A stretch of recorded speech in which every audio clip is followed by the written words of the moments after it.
Are you always coming up with ideas? Do you marvel at successful business owners?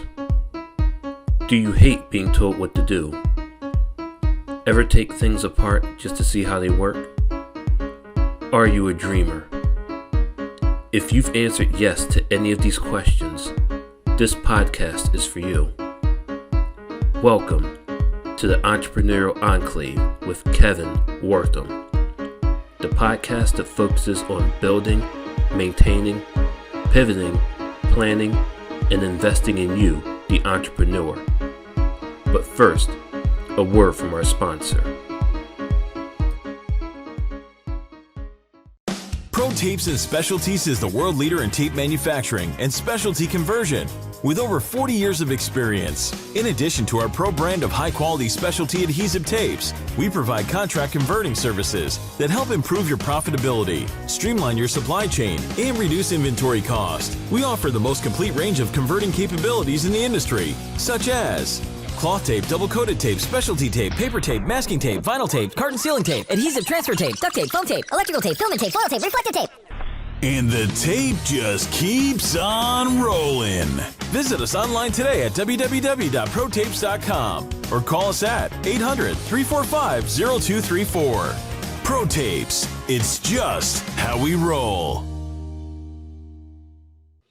Welcome to another fantastic episode of the Entrepreneurial Enclave, Life's Coming Attraction. Man, today, and I always say this, but today I am extremely excited to have this young lady, Amanda Chastang, on the phone, on the line to talk to us about the Negro Wall Street. And so if you are a entrepreneur, budding entrepreneur, you're African American, a person of color, you need to understand this story. You need to understand this history that we are about to unfold. So Amanda, welcome to the podcast. How are you today? Yes, I'm doing well. Thank you so much for having me. I appreciate it. Absolutely. So pretty much today, this episode is going to be devoted to you, the work you do into the Negro Wall Street. And so let's get started. What is your role and what is your responsibility behind keeping the knowledge of the Negro Wall Street going? What's your role? What's your responsibility?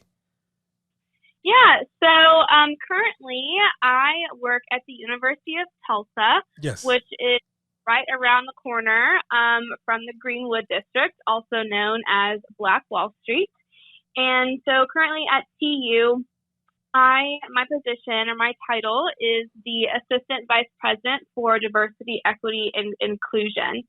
And so really what my job is to not only create a welcoming and inclusive space on the University of Tulsa's campus, but also make sure that we are bridging those barriers and also making just Tulsa and local community welcoming and inclusive as well. So a major part of my job is reaching out to different, businesses and local entrepreneurs to basically, collaborate with them. If there's any opportunities there that TU can help support their business, or if even, they can come on TU's campus and showcase, what services that they offer.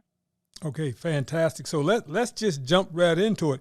What's interesting was last year I was just talking to a recent guest, Dale Cadwell, and I was trying to interview you then at that time when the Negro Wall Street was going to be celebrating 100 years. It was last year, May 29th, I guess, to the 31st, that you guys were doing a big to-do. But because of COVID, it was kind of restrictive. Are you guys planning to do any additional celebrations this year now that COVID has been lifted? As far as, the University of Tulsa goes, we're always, trying to make sure that this history continues, that people know the history surrounding Tulsa, and then also making sure that we're supporting the Black-owned businesses, specifically within, it's really referred to as Black Wall Street. Yes. The Greenwood district. And so, we're continuously always trying to partner and support those businesses. As far as the centennial, itself, last year was the 100-year commemoration. And so, I think as far as the city of Tulsa itself, I'm not aware of any kind of huge global, events that are going to be happening this summer. Yes. But, as always, a huge proponent of encouraging folks to come to Tulsa. Yes. If they took a chance last year due to COVID or travel restrictions, to make sure you go out and actually support these businesses. Black Wall Street was, and really we're trying to get back to that, just thriving entrepreneurial and inventors kind of spirit. Yes. There's a lot of businesses that are currently located in the Greenwood district that are doing really well. But as always, we want to have more visibility for them, more support for them. So definitely encourage folks to continue to come out to Tulsa and actually be a part of that history and even the future of what Greenwood District, looks like. There's a wonderful museum called Greenwood Rising. Yes. That just opened up last year as well. And that is just a wonderful exhibit for folks that are really wanting to know all the details that, went up to the massacre. But before, Black Wall Street had over 300 Black-owned businesses like banks, grocery stores, theaters, hotels, doctors, lawyer offices. It was a huge, huge community. Yes. So it really kind of goes into that detail of what Black Wall Street looked like, back before the 1921 massacre. But, we're definitely still wanting to promote all of the current businesses that are there now. Now, Amanda, let me ask this question. So, in 1921, that's when the massacre and the fire and the destruction of homes and property and businesses began to occur. Correct? Correct. Yeah. How long after that did money start to pour in for rebuilding of those businesses or that area? And I guess before I ask you to answer that question, how large is that area that we're talking about? Is it 1 block, 2 blocks? How large is that area so our listening audience can get a sense of that? Yeah, so that's actually a really, really good question. And I will kind of respond to both of those questions kind of in one. Yes. So prior to the race massacre, the Greenwood district, it was miles. Okay. It was really significant. Yes. So it's a complicated history. And so don't quote me on so much on the numbers. Yeah. But more so of the impact Yes. that it had. So there was a lot of different kind of factors that played into, one, the reason why the massacre happened. Yes. And two, after the massacre happened, how the different newspapers and media outlets were portraying the massacre. Yes. Actually, back then they were calling it a riot, and even then, maybe up until a few years ago, that switch in language from race riot to race massacre Yes. just happened. And so I think language is extremely important here. So Absolutely. by calling it a riot, it was kind of insinuating that the people involved, they were both at fault, right? Yes. So just quickly, if you don't know the story, I'll just briefly run through this. So, as you all know, or I hope you know, Yes. Black Wall Street, it was just a outstanding and just thriving community. It was full of Black wealth, and that wealth was trickling down to generations. You had Black, owners of businesses. You had Black folks with airplanes and model cars. The wealth was just magnificent. And so, back then, obviously, and even still today, but really back then too, there was a lot of racial tension. And so as you can imagine, or just kind of get a visual in your head, you have this thriving Black community that is doing extremely well. Yes. And then really just across the train track, I mean, literally just across the train track, you have the local whites in the area who weren't doing as well. Yes. And back then, it was kind of like, why do these Black folks have something, more than I do, speaking from like the white community. And so there were a lot of just tension Yes. in general that kind of bled over to what was the race massacre. And it just needed one small incident to Yes. really ignite.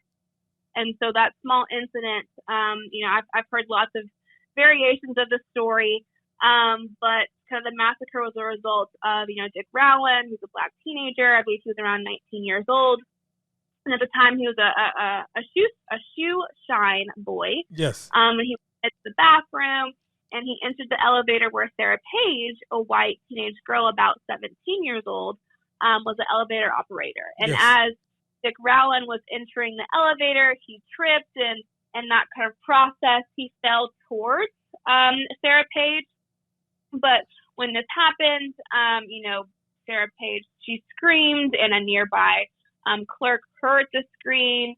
And then there were kind of rumors that started circulating that Dick Rowland was trying to sexually assault and actually rape Sarah Page. Yes. And then, the Tulsa Tribune, actually, the local newspaper in the area at that time, published a paper that said, nab Negro for attacking girl in elevator. Yes. And so once the white community heard this, they automatically are starting to make assumptions and wanted to, gather up their guns and people in the community to actually, lynch Dick Rowland for this alleged, sexual assault Yes. that happened. And so obviously the Black community wanted to go and protect Dick Rowland as, further noise and communication, was circulating that there might be a lynching.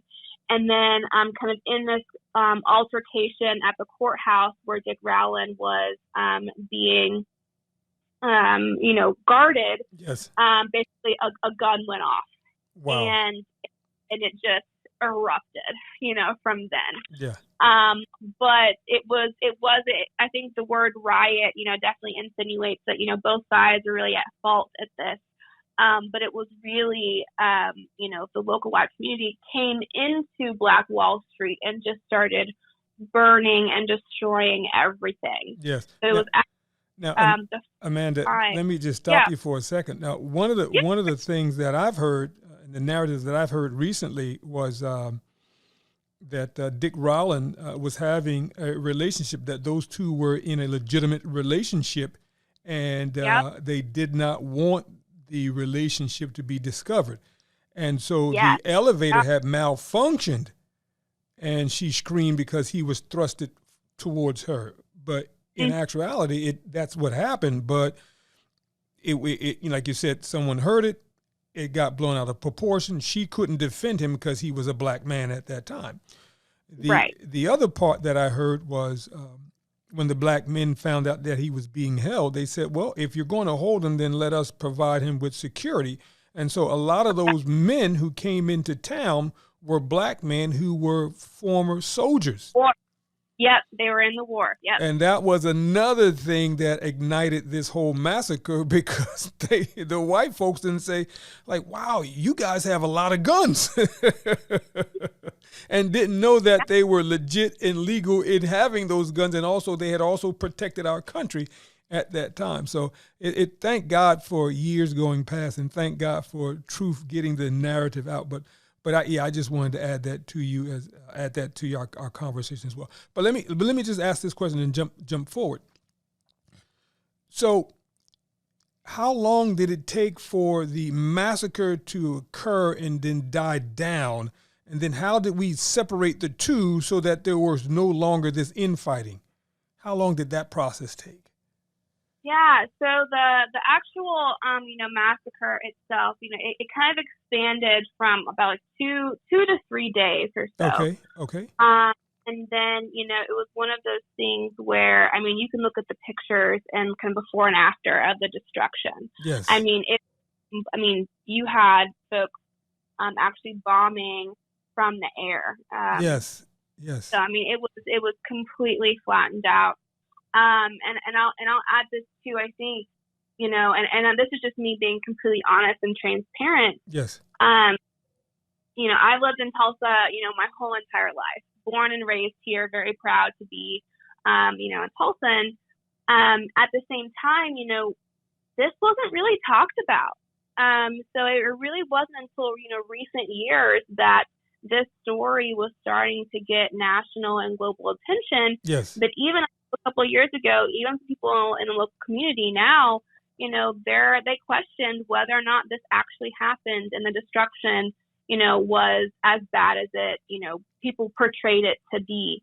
Wow. And so as far as, just learning about it, I really wasn't taught that this happened growing up. What? People really want to talk about it. Wait, time out.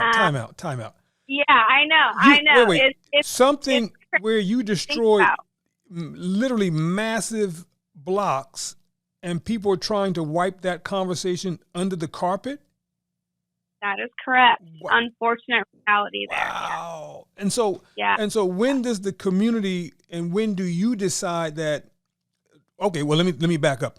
When does Tulsa, the university, decides that we've got to document this history? When does Tulsa, the university, decide that we've got to do more? Yeah, so I will say one of the things that I'm really proud of TU for doing is that, we actually have a really wonderful special collections as part of our McFarland library. Yes. And so we actually have a specialist named Mark Carlson that dedicated his entire, career to researching and providing just knowledge and education on this Tulsa history. And so, TU, we have been very open about having folks gain access to that. I mean, the special collections, there are a lot of documents that are very rare, and so it is by appointment. Yes.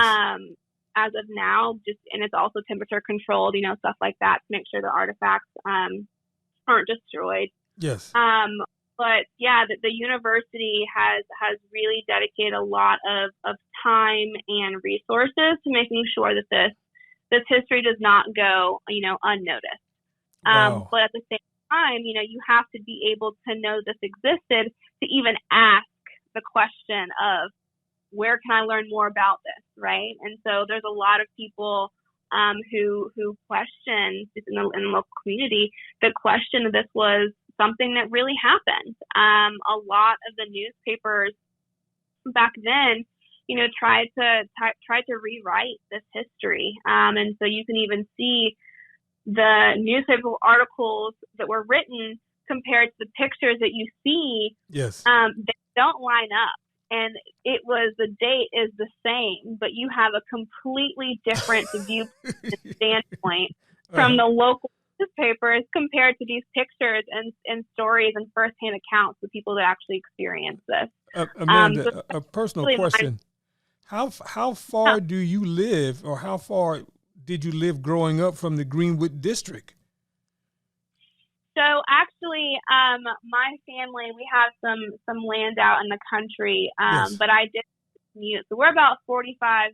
The house that I grew up in is about 45 minutes away. Okay. But I have family here right in town. That's it's maybe a 5-7 minute drive. Okay. So we're right here. Okay. So every day now you can see the Greenwood district every day. Yeah. And you can walk up and down the streets. But when you were growing up, you didn't have that ability to do so. Well, no, I had the ability to do Okay. so, but I didn't know the ground that I was walking on. Got I didn't you. know the importance of it. Okay. And so what about the local schools? How were the local schools covering this atrocity at that time?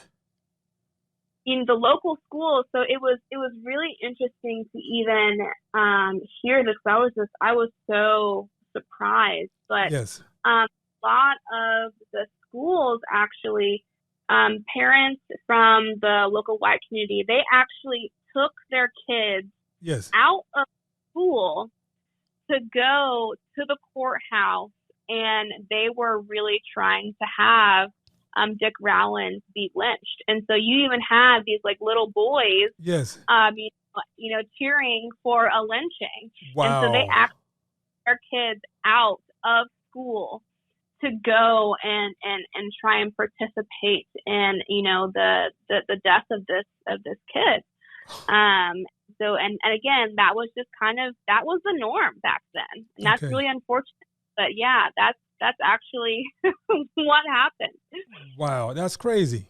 That's crazy. So, but when, so this event takes place, when Right. does the Greenwood district begin to rally and repair itself, and where did those resources come from? Yeah, so I think this is, again, me being open and transparent. This is still kind of an ongoing initiative. Okay.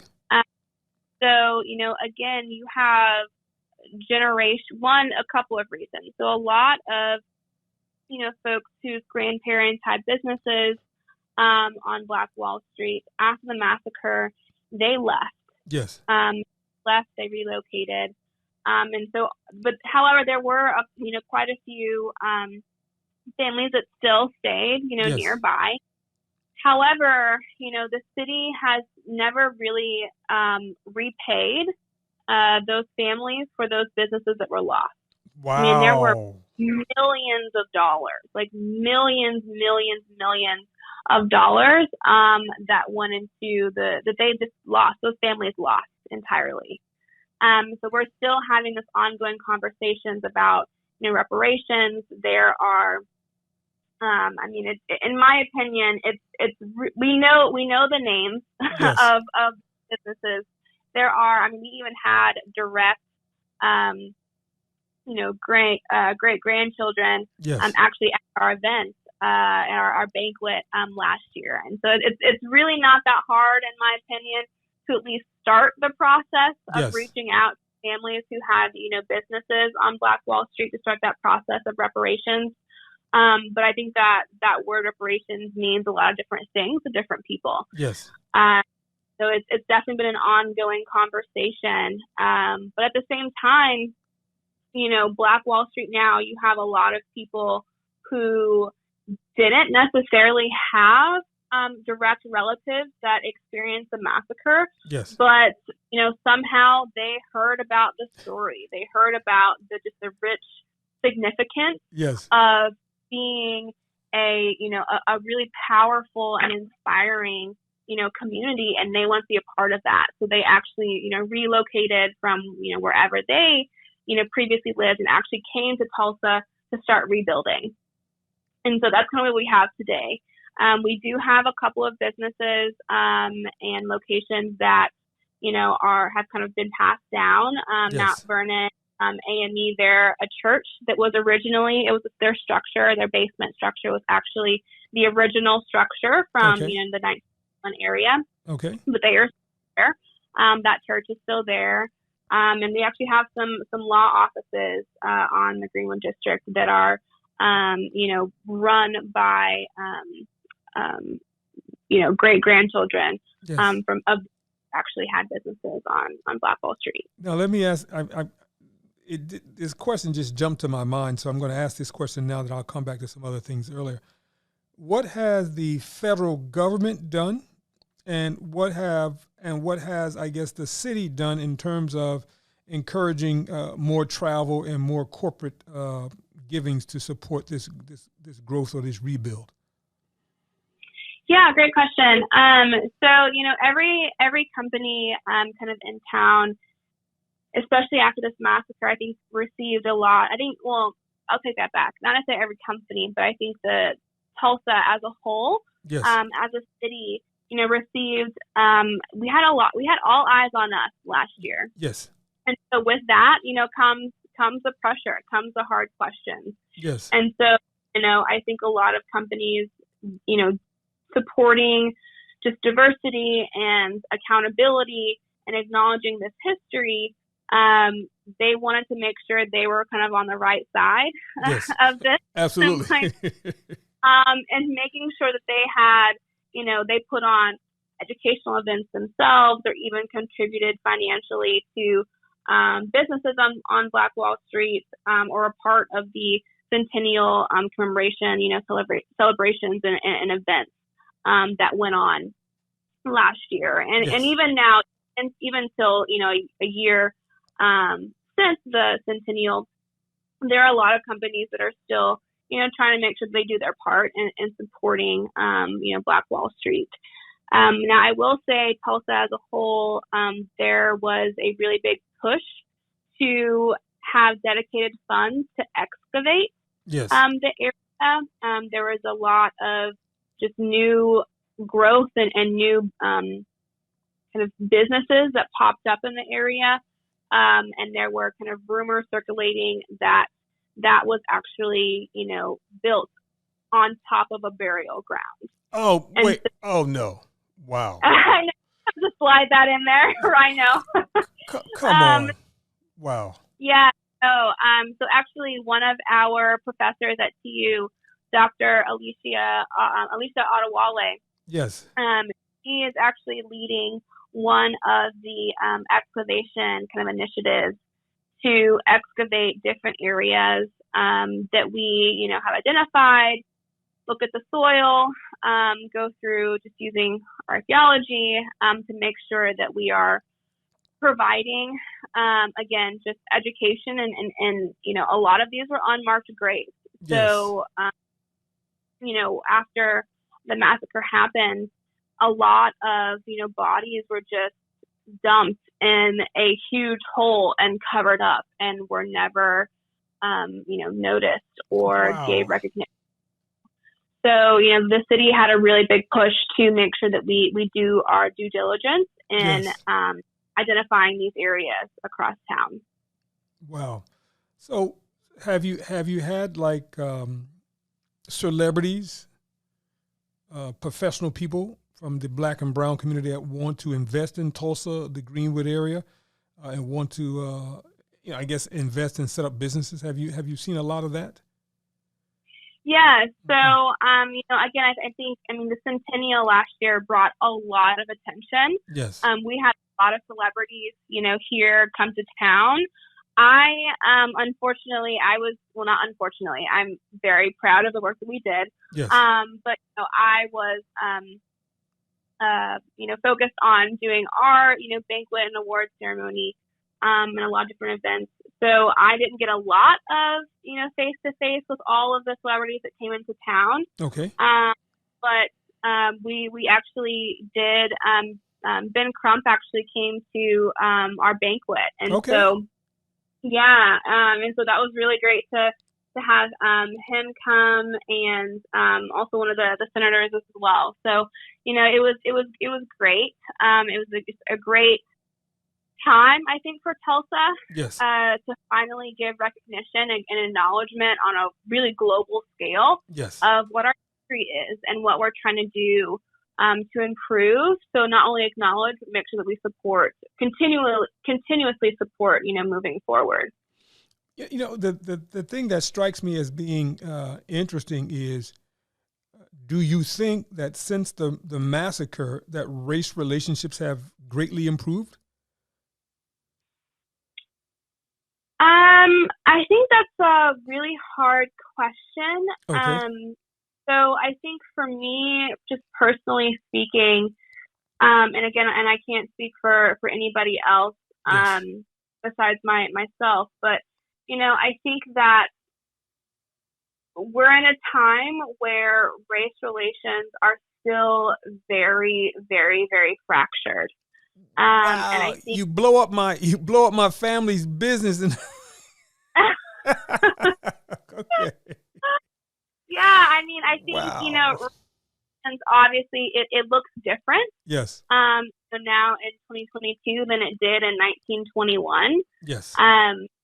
But those tensions and that hate, and that animosity, like it's still very, very prevalent. Wow. I think I would be doing the families a disservice who Yes. have been directly impacted by police brutality and police murders, but even just hate crimes in general. I think, we as a nation have a really long way to go.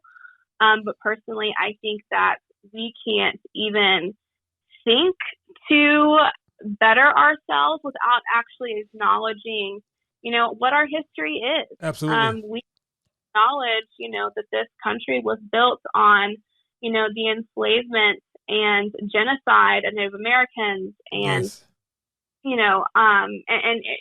Truly, the U.S. it was built on the enslavement of Black folks, and the genocide of Native Americans that were here, You know what's are here. You know what's so funny? I hear what you're saying, and God, I know I'm going to get a spanking for this one. But I'm watching the news last night, and I text a buddy of mine and said, where does America have all this money? They just put together a $13 billion package for Ukraine. Mm-hmm.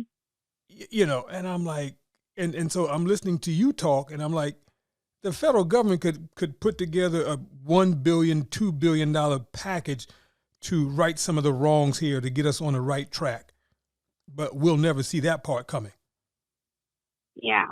Yeah. And so I'm talking to you, I'm listening to you, but at the same time, I'm getting angry as hell. This is crazy. Now, let me try to soften my stance and say this. On the entrepreneurial side, is the university still teaching, or do they teach entrepreneurial programs so that there's more people of color starting up businesses in those areas and providing them with finances and resources? Yeah. So Awesome. actually, yeah. So now I don't quote me on this because I don't know all of the courses that'll be offered. Okay. In the academic year. But I do know that, continuously the university brings in lots of speakers. Actually, we just had a speaker this past Wednesday of a lady. Her name is Erica, and she's really, really passionate about supporting minority and women-owned businesses and Yes. kind of how to start that and Yes. develop that, breaking some of the stereotypes there of why, these big companies are hesitant to invest, and how to kind of, make your pitch to these big companies, and the importance of small businesses, especially, minority and multicultural and diverse businesses. Wow. So, we're constantly, providing space to have that discussion. We actually have this little plug for myself in our office. Okay. We are doing a diversity, equity, and inclusion week, the week of March the 21st to 25th, and one Okay. of our events is kind of an entrepreneurial showcase, actually. Excellent. So we have a lot of our students who have their own businesses and kind of have their own side hustles and provide services. So we're actually giving them a space to basically, sell their items and their services as part of our DEI week. And so I'm super, super excited to do that and have an opportunity to have those students kind of showcase what their passions are and provide that space for them and that support for them. But there are a lot of different departments and organizations on campus that do the exact same thing. Awesome. And so our dean of the business college, her family owns a foundation that just opened up it's kind of like this, in my opinion, this kind of again, really nice food business Yes. court. And so there's a lot of that foundation. It's called Mother Road Market. It's right by the campus. Okay. And they provide kind of different pop-ups for businesses to kind of start. And, if it goes well, that's a huge launch point for them to expand their businesses. And so, there's lots of different opportunities that, TU is really doing to encourage entrepreneurship, and inventions that, our students have. Awesome. Now the entrepreneurs, the young entrepreneurs at TU, do they understand the significance of the university's involvement and the significance of the Green Business District? Do they understand that? Well, I would like to think so, yes. Okay. They should. And if not, I will definitely encourage them to come by the office Yes. and we can, have a conversation there. But yeah, I mean, actually our students are very, very vocal. That's one of the things that I really love about TU students is they are not afraid to, share their opinion and their perspective on things. And, the Centennial was really one of those topics that we had to talk about. I know for a fact that if the university did not participate or collaborate in, events that supports the Centennial and recognition of this, our students would have something to say about that. Wow. So, not only, we're doing this work because one, it's a passion of mine personally, Yes. But we have a duty and a necessity to do that. But our students are very, very vocal about, these issues, and especially about communication. So let me ask this question. So you shared with me how the university is reaching out to students at the university, but how is the university reaching out to potential entrepreneurs in the community that might be in the middle school or high school? That's a really good point. So one of the initiatives that our office is really trying to get off the ground is kind of a diverse bridge program. Yes. Again, it's still very, very, very preliminary. This has been kind of an idea that we've been kind of drafting up and circulating for not a couple years. It was probably this last year. Yes. One of the things that our office wants to do is something called the Idea Academy. Okay. And so that kind of allows folks, both, TU representatives, students, faculty, and staff, and alum, but also folks from the local community to actually come to campus, learn about diverse initiatives, and how to support and get training and education. But in addition to that, also be a space to collaborate. And that would be a great opportunity for our young entrepreneurs who have business ideas to be able to network with maybe our business office or our business college. Wow. Yeah, I'm gonna once we finish this taping, I'm gonna email you something because as you know, I'm here in Jersey, and so for the past 25 years, I've been not the past 25 years, but the past 25 years, I've been involved with a program called Minding Our Business. And one of the things that we do at Minding Our Business, we would take college students, and typically they were not necessarily students of color. We would train them in the art of facilitation, and we would bring them into an urban school setting, and then also teaching them the team-based approach to entrepreneurship. They would, for 15 weeks, they would learn how to start and run a team business. And then for 1 weekend or one Saturday, they would have a market fair. And so you would have 10 or 12, 13 teams out there just showcasing their ware. And then we also did a summer program where, again, we would teach the entrepreneurial aspect of it, full-blown for sole proprietorship. So I would love to send you some information because there might be some things there that would be synergistic in terms of helping all parties grow. But I digress. But I want to ask this. Sensitive subject. Yeah. Some of the families that are still in the district, and they have maybe lost family members and lost their businesses. What type of push is the university actually giving them in terms of support? You said push? Yeah, push or support. Oh, push of support. Gotcha. Yes. Well, first, I did want to just acknowledge, your resources. So thank you for that. I really look forward to that opportunity to make that connection. But to go to your question, I think that one of the things that, I think it's again, so preliminary and we're kind of working through, and there are some, additional factors that play into this. But, I think it would be great if we actually have a couple of students who, whose great grandparents actually own businesses on Black Wall Street. And so actually one of our one of our students. She actually spoke at our banquet last year and kind of talked about, her experience and the importance of, having that generational tie, Yes. means to her.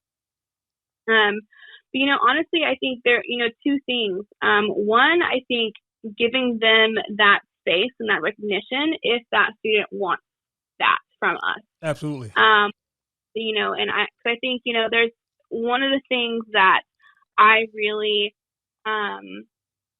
really kind of want to not really promote, but just state, I think that, learning from people who have different perspectives, different, experiences than you can really change. Like those one-on-one conversations you have from someone who's different from you, who has a different lived experience than you, Yes. can really make a positive change. And so hearing from somebody who has, generational ties to family that own businesses on Black Wall Street, that's an extremely powerful story and an Absolutely. extremely powerful action. And so, giving that opportunity for that student, if they so, choose, to be able to share that story and, be able to connect with folks who may never have otherwise had the exposure Yes. to hearing from someone with that direct tie. So that's, one thing. But, the second thing is, obviously, use financial support. So, I'll put pressure, on us as an office and us as a university, Mhm. maybe, and, consider, again, there are a lot of different factors that play into this and a lot of Yes. different approval. But it can start from a proposal for, from our office. It may not get, passed, but potentially maybe even creating a scholarship, for folks with that generational tie. That can be something that, TU could possibly do to support, financially support, students who want to come to TU and have that, family relationship. I think that would be, again, a really powerful, initiative that we can start, promoting, or proposing, I guess I would say. But again, there's a lot of, we have to talk about the qualifications of what that scholarship looks like and that financial support looks like. If it's, for 1 year, all 4 years. Again, this is just an idea. But, I definitely think it's really important for the University of Tulsa to do something to specifically support the students who do have those generational ties. I do agree with that. Now let me ask this question. I'm laughing because a lot of times when the university is involved, they're very careful as to who they allow to speak to outside sources. So was there an approval process that you had to go through in order for you to speak to me about what was going on in I guess the Green Business District and the university's connection to that? Was there approval that you had to go through? No, Okay. there was. So, and again, I'll say that, this is, a lot of this is my experience. And so, yes, I'm a representative of the University of Tulsa. But again, a lot of this information just comes from my own personal experience, perception, and my research. Okay. And so, again, there may be people at the university who disagree with me, and that's totally fine. And that's valid as well. But, I'm speaking on behalf of me as Amanda Chastang, Yes. as a Tulsan, like a born and raised here. And this has been my experience.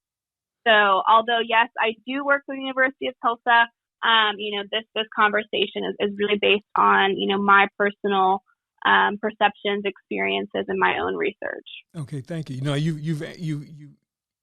So you've answered the first question, but the second question you were about to answer, I want to ask you this. Do you find within the campus environment that there's social injustice going on within the campus environment itself?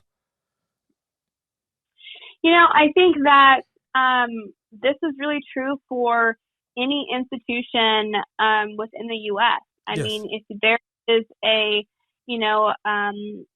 situation, where you have a for example, George Floyd, although that didn't happen here in Tulsa, Oklahoma, that's going to have some impact on, a large part of your student population. Absolutely. And so I know that it's doing a disservice for, institutions to disregard that. Yes. And those emotions. So I think that we have a responsibility to, put statements out on, the university stance and making sure that we provide services and support to our students who obviously, are going to have a reaction. And,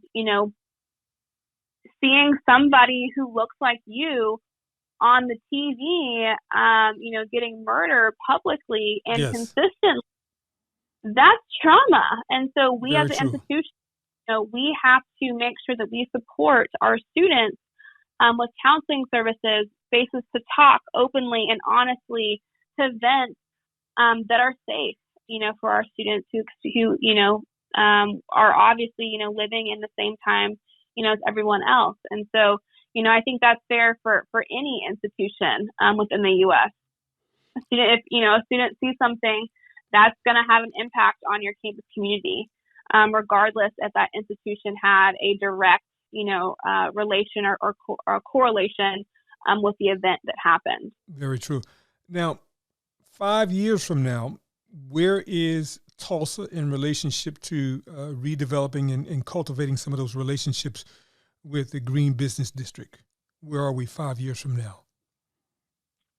That's a great question. And, I think that the biggest thing is just to make sure that we as TU, but also just personally myself, put myself out there, is to make sure that we continue to have, conversations with businesses on Black Wall Street. Make sure that we actually go out and ask the community what is needed and not for us to assume what yes. the need is as far as support, is concerned. So, I think as long as we continue to ask those questions, have opportunities to have those open discussions and collaboration opportunities, to continue to, support the restaurants and the fitness classes and the law offices and there's a great sneaker store.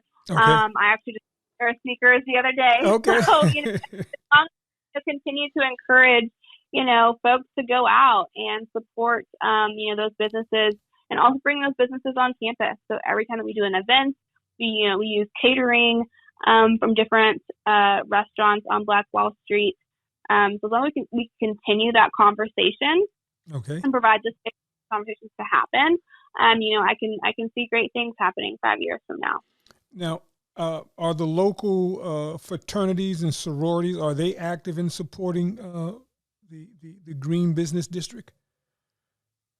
That's a great question. I am actually not in a Divine Nine sorority. Okay. So I can't talk on behalf of them.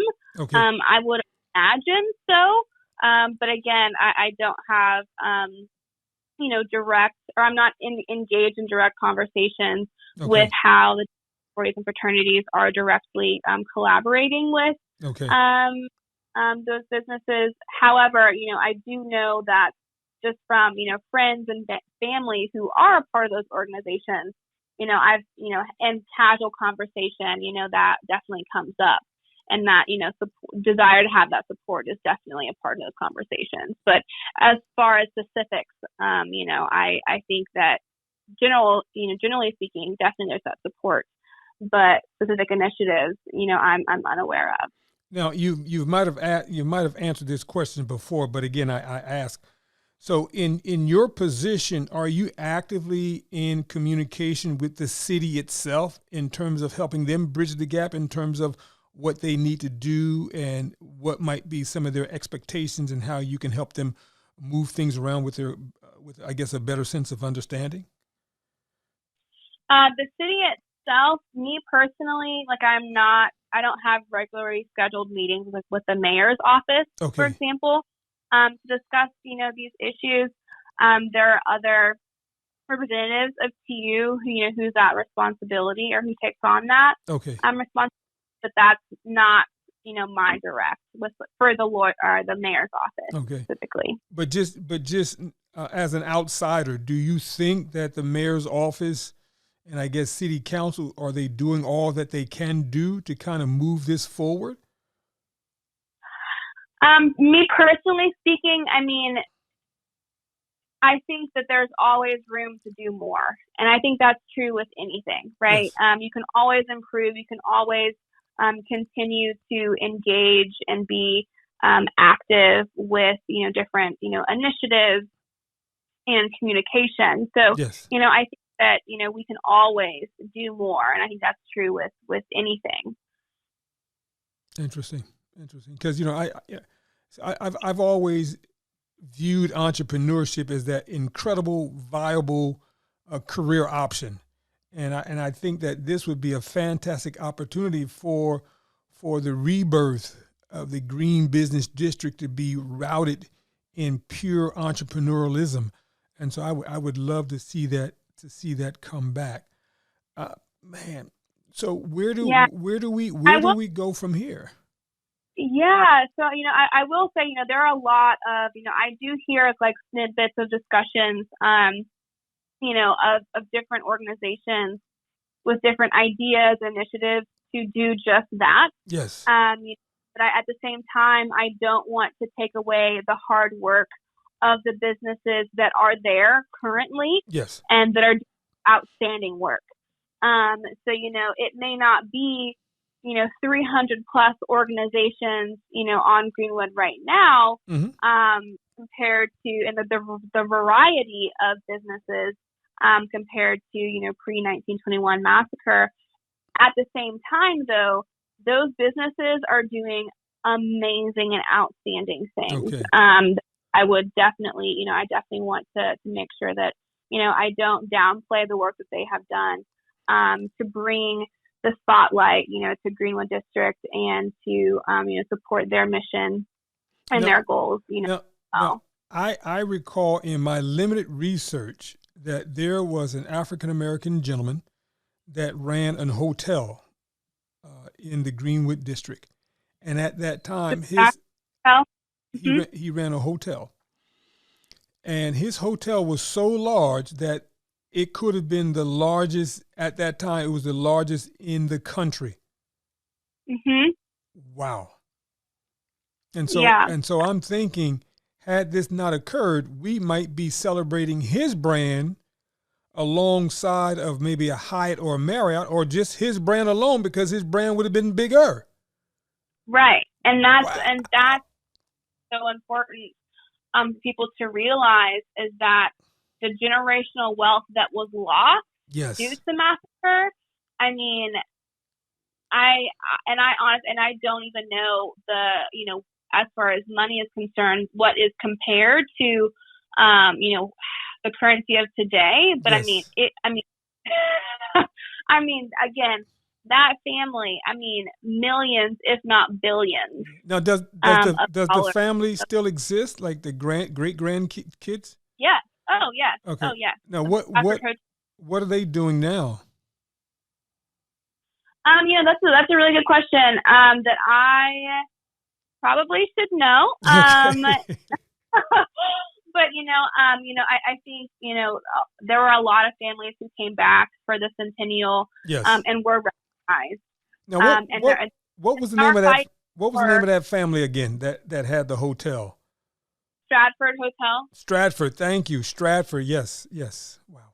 Yeah. Wow. Yeah. And are really trying to pursue reparations for not only their family, but other families as well. So I do know that a lot of those family members are in the pursuit of that reparations discussion. Now, when you say that you're pursuing reparations, what does that look like, and how do you even come up with an amount that would be digestible? Oh, so sorry. I want to make sure that I'm clear. So whenever I said that, I'm talking about the families of like the Stratford family. Yes. Their their generation or generational wealth that was lost. A lot of their and not only them but other families as well that are in this conversation. Yes. For the fight for reparations.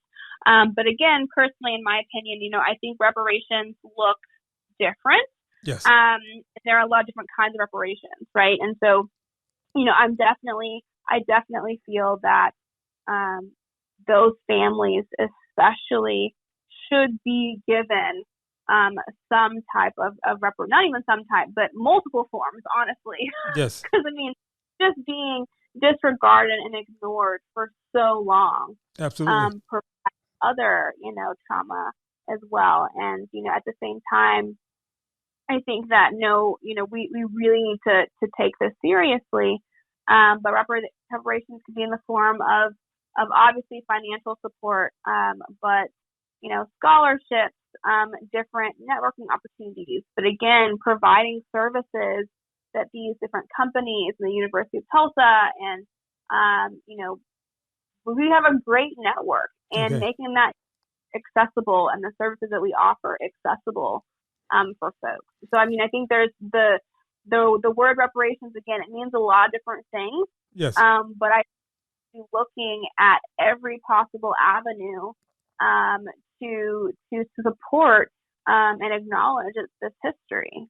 Because this is so historically newsworthy, did President Biden and the VP come out or reach out to you or anyone in your department about the good work that you're doing and how they could, put some resources behind this? Not, our office, personally. Yes. But I know that the president and vice president, they were here in town and actually gave a speak at the Greenwood Cultural Center. Awesome. So they were here in town, yes. Awesome. And did you take pictures with them? I unfortunately, it was a closed event, and I unfortunately I did not get that invite. But broadcast on local television, I did get to watch it on TV. Got you. Now, I don't know if I've asked this question. Are you also an entrepreneur? I am not, actually. Oh, no. I am not. But all entrepreneurs, you guys literally work 24/7. Like, I thought that I worked a lot. Yeah. But the spirit of an entrepreneur is truly 24/7, 365. So yeah. I definitely have to give so much credit to all the entrepreneurs out there for just being passionate about your work. Absolutely. And, letting the no's deter you from succeeding. Absolutely. Well, you could be an entrepreneur. You could set up a certain company, your own company that would categorize, some of the research that you've done thus far, and maybe write a book, right? Yeah, that might be in my future, but who knows? Maybe even a diversity consultant. Absolutely. Yeah, So, we'll see. So, Amanda, with the time that we have left, have we covered everything? Have you shared with us the importance of the work you do? Have we talked about and shared with the audience the importance of the Greenwood District and why it should be on the comeback, why it needs to be so resilient? Have you shared everything? Well, I'll leave it at this. Yes.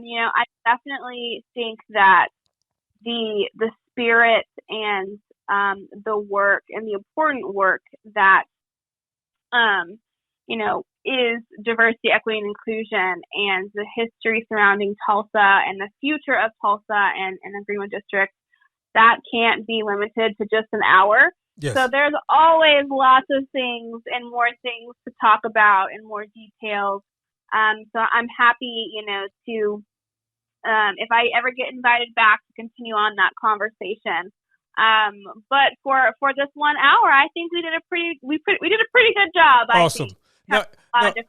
Now, one of the things I'm beginning to explore, and so I may take you up on that, is after I get a few more episodes under my belt, I am going to be doing a lot of this using Zoom as well, so that so I can also tape the episode, but I can also go live on Zoom, and we can encourage other folks to participate. So I'm going to circle back with you because I would love as many entrepreneurs around the country to understand what the challenges are, and maybe through some collaborative effort, we can move this research and fundraising, and we can move this forward. I would love to be a part of that, and we certainly can talk offline about making that happen. But I open this as a platform to you as well, and to the Greenwood District. I think the next time we should schedule to have some of those entrepreneurs come on the show and talk about, Love that. I mean, that sounds like a terrific opportunity. I would love that. And I don't want to speak for any of the entrepreneurs in Greenwood District, but Yes. I'm sure they would love that as an opportunity as well. Absolutely. So once we conclude, let's talk offline briefly, and we can schedule a time, 5 weeks from now, where we can set that up, where we're actually talking face to face with some of the entrepreneurs from that area, because that would be watching history on the rebound, right? Because a lot of times when you're watching TV, depending upon the media resource, right, they create their own narrative as to what they want you to see and how they want you to think as a result of their narrative that they are putting forth.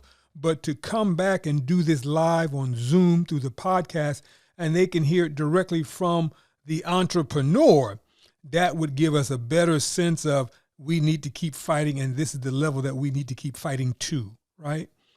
I think that would be... Yeah. I'm sorry, Amanda, please. I'm sorry. No, I was just saying, I think that would be awesome. Yeah, I am so excited. And so first of all, before I turn this over to you, I just want to give a fantastic shout out to my man, Dr. Dale, because Dale was instrumental in putting us all together. And he's doing great work entrepreneurially with the Family Entrepreneurial Center at Fairleigh Dickinson University. So again, shout out to Dr. Dale and all the fantastic work he does, and all his networking collaborative partners. And so if it wasn't for him, I would have never met you. And so Amanda, thank you. Are there any shout outs that you want to give to anyone? Are there any businesses that you would like to highlight at this time? Yeah, so one, just to start, thank you so much for reaching out. Yes. This is a fantastic opportunity. I'm so glad that I got the opportunity and just chance to talk with you about this really important, history of Tulsa, and just my perspective and some of the work that I've participated in doing. But I definitely would not be where I am today. I've got to give a shout out to my parents, George and Rhonda. Yes. They are definitely my biggest support system, and have always encouraged me to continue doing this hard work. Just the businesses on Greenwood District and Black Wall Street, I mean, y'all have really come through it. I will say Phil Armstrong, a wonderful colleague and actually a friend of mine, he has done a tremendous job at, handling all these conversations, and the work that he's done as the director of Greenwood Rising, the museum here in town. There were a lot of challenges putting that together and that development, but a huge shout out to him and his team for all the work they have done to support Black Wall Street, and also just making sure and ensuring that this history does not go unnoticed. And then also, obviously, to all of the small businesses on Greenwood District, Silhouette Tulsa, one of the best, sneaker stores that I could ever walk into, definitely has helped me on my kind of new sneakerhead journey personally. And also, there's right next door, there's Blueprint Studio, and that's a fitness studio. They have lots of different opportunities there. And so, those are just two. But I will say one of the best places that I love to eat is Wanda J's. And Wanda J's, definitely talk about the best home cooked meal in a restaurant ever imagine is Wanda J's on Black Wall Street. Yes. I mean, there are lots of great businesses on there, but those are some of the few that I definitely visit continuously. Amanda, thank you Thank you, and certainly next time let's get some of those entrepreneurs to participate in the podcast and participate in our own collaborative that we're going to have going forward. We're going to try to enliven and encourage more entrepreneurial support in that area. If I can do that from the East Coast, it'll get done. Wonderful. But again, thank you just so much for taking the time to have me on your podcast. I really appreciate it. Amanda, thank you so much. You have been fantastic.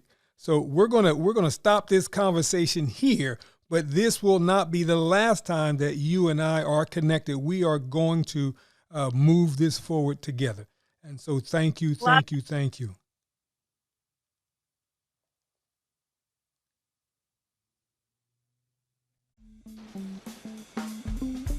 That concludes another episode of the Entrepreneurial Enclave with Kevin Wortham, the podcast that focuses on building, maintaining, pivoting, planning, and investing in you, the entrepreneur. We hope you found this episode informative and enlightening. If you have any questions or comments about any of our episodes, please call 609-731-9311 or email kevin@minding-our-business.com. We look forward to joining us for our next one. Until next time.